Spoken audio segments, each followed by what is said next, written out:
Kamjong district ke Manung Chana Laiba Namle Wangli Amadi Choro Khulda Chatharak Liba attack ase accident aggression ne Masida India Amadi Manipur Leingak na Tuminnaba Thokte Haina Fungyar SG MLA Leishiyo Kaisingna Fundurakle Wafam ase Namle Wangli Amadi Choro Khulda Chatharak Liba attack aduga Mari Lainaranga se Mahaki Lamfel Pata Laiba official quarter da Pangthokiba Paugi Mifam Amada Mahakna Fundukibane Paugi Mifam aduda MLA Leishiyo Kaisingna Hai Namli Wangli Amadi Choro Khulda Chatharakiba attack adu accident aggression ne issue ase boundary issue ne communal attack asida soklibasing ase ayambana Wi-Fi macha ngakta ne accident aggression gi thawong ase Manipur amadi India Leingak na Tuminnaba Thokte attack asida church ki building amakhak natana Choro Khul maina tumna chakre Namli Khuldana yum ani ahum sokle yum amadi maina tumna chakre Wangli Khuldana yum ahum maina tumna chakre Choro Khulge pastor ama yauna miyoi mari manga faduna pururaba matung sel amadi fall na jingba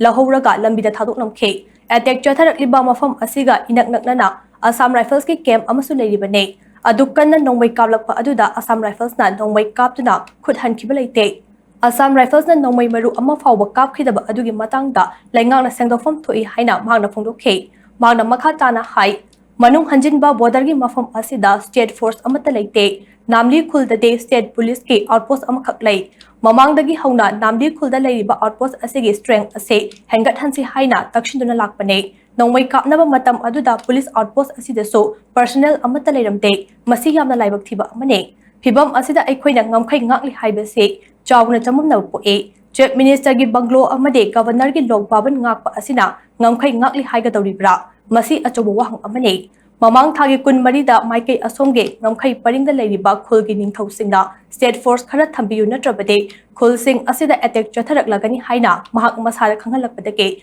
Chief Minister the meeting Tuminnaba, Dio letter Ama, Magna Ike. Chief Minister Nasu DZP da Chana Tabuk Paikana Haikipane, Adobo Hozik Fauba Tabak the Ontoropa Wafam Dilatri Haina, Mahana Fondoke, Mahana Makatana Hai. Ahalaman sing na hairambagi matung ina Chinwin Trail da aikhoi ahalaman sing nga phaba chali hai haradi mafam asida Manipur rifle su leirambane ngasi aikhoi ngamkhai mangliba ase security force na mathau ningthina tawdabadagi ne aikhoi gi ngamkhai ase ngamkhai da leiriba lairaba khunja sing na ngak sen bangamloi ngamkhai ningthina ngak sen si hairabade punna ngak sen ba mathau tai ngamkhai sambal khak khabana ngamkhai kan bangamgani thasate ngamkhai kan si hairabade ngamkhai gi saruk sing da aikhoi gi security force Lehan Bamathok Tai.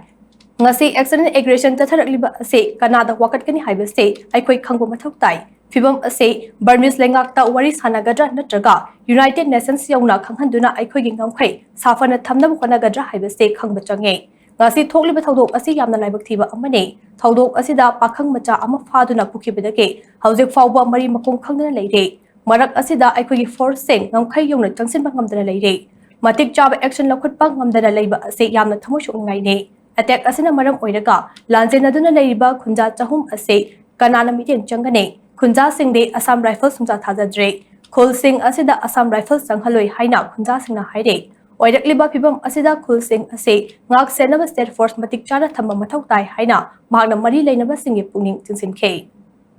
masi si communal nateba external action akhoi border to hanadegi akhoi border si chumde si chumhalo haina khoina ngasi bawa akhoi dabi to tak alak pane ado border area da moi mathak ka karaga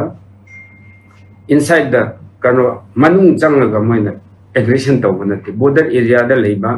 border dispute area mathak singdu da moi si landara pane which means the external aggression boundary issue ne ado si Manipur government Amadi India government Tuminnaba Thokte akhoi border guarding force ne Assam Rifles adu border manak mak ta moi Assam khulenda moi di kem de moina adu da gi dum nongmei ka pa sidum ta ne u ne mathak jing mathak te ni adu phabo moi sport to da kap na ringai matam da sport ta moi kum chukum te ngasi si yam nongai ta thodok ni mi ujik pakhang macha ma tang lao ba pakhang am si moina captive to pu where about country aduna hujik phawba force kumdri ayuk kap na do hujik phaw force kano da border de yaw si siumba kano si inactive hoiba prompt action laudaba habse a border area da laiba, especially being a representative I want to thama yang so